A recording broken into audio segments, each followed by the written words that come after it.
How's it going, everyone? This is Jason Navarro. You're listening to Tongues Out Podcasts, and let's just jump right into today's subject.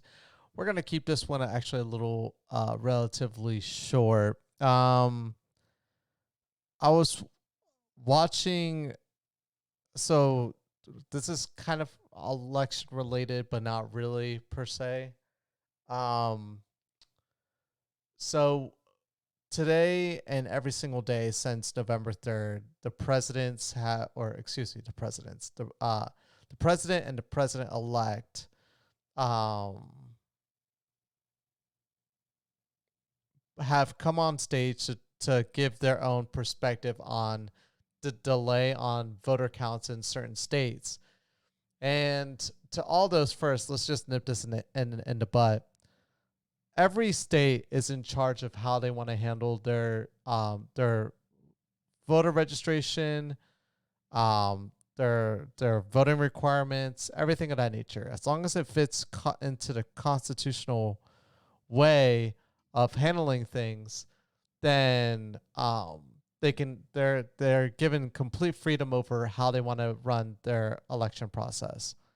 And in that note, these delays that we're seeing in a lot of different states when it comes to just who is going to be the elected representative, and we're talking presidents for this podcast, even though it's not really that important, but you're looking there. A lot of people are waiting to find out exactly who's going to be the president, the elected president for that state, or like who's going to get the elector votes for the president of the United States from that specific state, right? Everyone's kind of waiting and holding their breath and whatever, stressing out, being anxious. And a lot of states didn't really have a lot of mail-in ballots. Some states didn't even have mail-in ballots. I think almost all of them did have some level of mail-in ballots. I think that's just something that's part of just American politics. I mean, going all the way back to the Civil War, there have been mail-in ballots, but not to the influx or volume that existed to for this campaign or for this election period. It's pretty late for me. Excuse me. I've had a pretty long day. And so also every state kind of going back to my original points that I was making at the beginning, every state kind of handles their election process a little bit different, or their voting process a little bit different. And so some states have in their agenda where they didn't start counting mail-in ballots until the day of election, whereas some other states started counting them as soon as they received it. Nevada did that. Florida did that, as just an example. States that did not do that are like Pennsylvania, where essentially all their mail-in ballots, they don't start counting until November 3rd. And when you have millions and millions, and a lot of people are wondering, why is it taking so long for mail-in ballots to be counted? The reason why is because when you go to vote in person, in most states nowadays, it's all digitized. So you go in, and there's different systems. There's like a digital / paper format where essentially you're picking your candidates on a digital screen, and then the digital screen then marks your ballot for you. And then before it processes your ballot, you get to look at it. It's behind like a glass. I remember this from the last election 4 years ago. And so in Nevada, it was that double system where I would vote on a screen, then I would see my ballot on my actual paper ballot with the marks on it behind a glass panel to review it. And then if it looked like exactly the candidates I voted for on the screen, then you would hit submit, it would process into the machine, and then it was done. It was locked away. And that is a little bit easier to count because essentially what you're doing is you're taking the electronic information and then kind of tallying that up, and then you have the paper copies as a backup to support the ballots in case of like voter fraud or something of that nature, or like a voter manipulation, or like voter hacking and things of that nature. You still have the paper ballot to kind of use as a supporting document for your specific vote. Well, with mail-in ballots, you can't automate this process. It has to be like, it has to be man handled. It's or not man handled. It's the worst term to use. It has to be, um, it has to be like done by humans essentially. Sorry, the like opening up the envelopes and reading off the ballots and marking and then putting it into the machine that then records your selections. That takes a person to do that, because you can't really have like most people wouldn't even trust a robot anyways to do that, to like cut your envelope, pull out your ballot, and then put it into a machine to scan. So a lot of these are all individually being opened. These envelopes are being opened and then processed in a machine, right? And so let's just get this out of the way. We all knew, for all those that were staying on top of things and being educated about this process, we knew way ahead of time that this was going to be the likelihood for a lot of states that we would not see election results potentially for weeks, not days, possibly even weeks. And the process actually be going a lot smoother than expected. And for those states that we thought it would take weeks, it's looking like we should know by this weekend who won the presidential election, essentially, and some other Senate seats and House seats and state legislator seats and things of that nature, and judges and whatever. But this whole podcast, in the last 5 minutes that I've been talking about all this, is not actually about that entire process. I just want to kind of get that out of the way. What this is about is the two candidates and their way of addressing the people every single day. I will praise, even though I do not support the man whatsoever. I reluctantly voted for him only because I did not want to vote for a person that I felt like didn't empathize with the majority of Americans and didn't understand what the struggles for an average person is. It blows my mind when people think that a billionaire could ever understand, especially not a self-made billionaire, but someone that was given money, was raised in wealth, could somehow understand what the average person's life could ever be like. They've never been in that position whatsoever. So how could you believe that this person could empathize with your situation? But outside of all of that, and then just a lot of different things as well, I just don't feel like he empathizes a lot with people that are struggling. He just does things because he knows it's going to garner him a vote. And to him, winning is more important than anything else. Like if winning to him means that he needs to do something, he's going to do that thing so he can look like he's winning. That's what's more important to him. It's not your situation. It's the idea of winning. And if the idea of winning helps you as a person, then I guess that's good. But that's not the case. And that's not for the most of the people that he's representing. So first, like I was saying, we're addressing Biden. I think he's done a really good job at every single time to say, I don't like the fact that he's saying that it looks like he's going to win. I don't really think he needs to do stuff like that at the moment. I do like the narrative, though, that he says that, like, you know, whether I'm a Democrat, I'm still going to represent you, the American people. Like, I'm not a blue candidate, a red candidate. I'm going to be an American president, and that's it. So even if you didn't support me, I'm going to still make sure that, you know, we take care of your situation. I think that's the right narrative. And also the narrative of saying, like, let's let the election process work its way out. But I just don't like the fact that he's kind of like claiming that he feels very confident that he's going to be winning. I would not feel confident if I were him, to be honest. A lot of, like, all the states that are very important are very tight races. It's so weird that it's like that.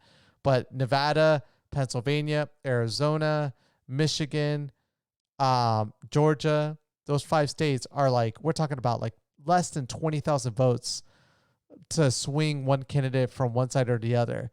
And so to those people out there that don't think that their vote matters, your vote does matter, because 20,000 might sound like a lot of people, but that's 20,000 people that think that their vote doesn't matter, that didn't vote, that could have made a huge difference in this election. But anyways, we still had huge voter turnout. On Trump's side, though, I do want to address this. So I wanted to get out the very beginning stuff out of the way, because he keeps harping on this idea that there's a lot of voter illegalities occurring, and a lot of like mail-in ballots that are arriving to this day that should not be counted. And that's not in his right to address that. And he's trying to fight that in the Supreme Court. And many educated individuals believe that the Supreme Court's not going to get involved with voting, because that's like a very sensitive thing. And it's been addressed long ago that this is a state-based thing. Unless states really did something that's unconstitutional, then they're really not going to get themselves involved. And when you have a system where it says like some states have allowed it, like Pennsylvania had a system, and I think Nevada does as well, where essentially if you mailed in your ballot and it was postmarked on the 3rd of November, that technically that vote can still count, even though it's probably not going to arrive until like 4 or 5 days later. It still counts technically, because it was sent out and dated by the post office on election day. So if you did that and the state allowed that, then that technically is a legitimate vote in your state. Maybe in another state it wouldn't count, but in your state it will. And this whole idea that a lot of states like enacted these like specific laws to kind of manipulate the system is a lot of garbage. But he did bring up something early on in his discussions that I 100% agree with. And this is actually, I talked about him before in another podcast. I cannot believe I'm saying this. Again, I did not vote for him. I do not respect the individual as a president. I think he's an entertaining guy, and I think he would suit very well in many seasons going forward of Apprentice. And he's a television guy, and he does a really good job with that and drawing out drama. And that's just like what he's good at. But what he did address today, and I think he probably addressed yesterday as well, is outside of all the other narratives that I talked bad about, is something that I do agree with. And it's the fact that from the very beginning, so many special interests have been in place to write a narrative to go against the president. And it's obvious. You know, if you watch the news, if you look at Hollywood, a majority of all of these organizations, maybe Wall Street as well, though, that I think they're kind of like the president. They're sociopathic in the sense that they just always want to win. Their idea is always winning and making the most money as possible. And so they feel like the markets need stability, and for markets to have stability, they feel like Biden is a more stable president than Donald Trump is. And I would probably argue with that, but who gives a shit what Wall Street thinks about anyways? But the president is wholeheartedly correct in saying that there are a lot of special interest groups out there that have pushed a narrative for so long that he's a bad president and that we need to do everything in our power to get rid of him. And I agree with the points. I don't agree with the way that the conversational piece is done. I think all you have to do is kind of allow his own actions to kind of dictate his outcomes. But the fact that the media is so fixated on him really gives the president out in saying like, these guys are after me. Look at the corruptness in the system and things of that nature. And then secondly, the most important, and I think what I'm going to title this podcast, is the polls.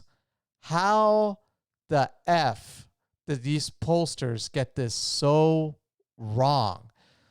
They had multiple states at like 5 points above Trump and saying that Biden was going to win those states with a plus or minus of like 2 points, which still put Biden on those states that he had 5 points in for sure going to win. It would have been a close race, but he was going to win with like 2 points to vote.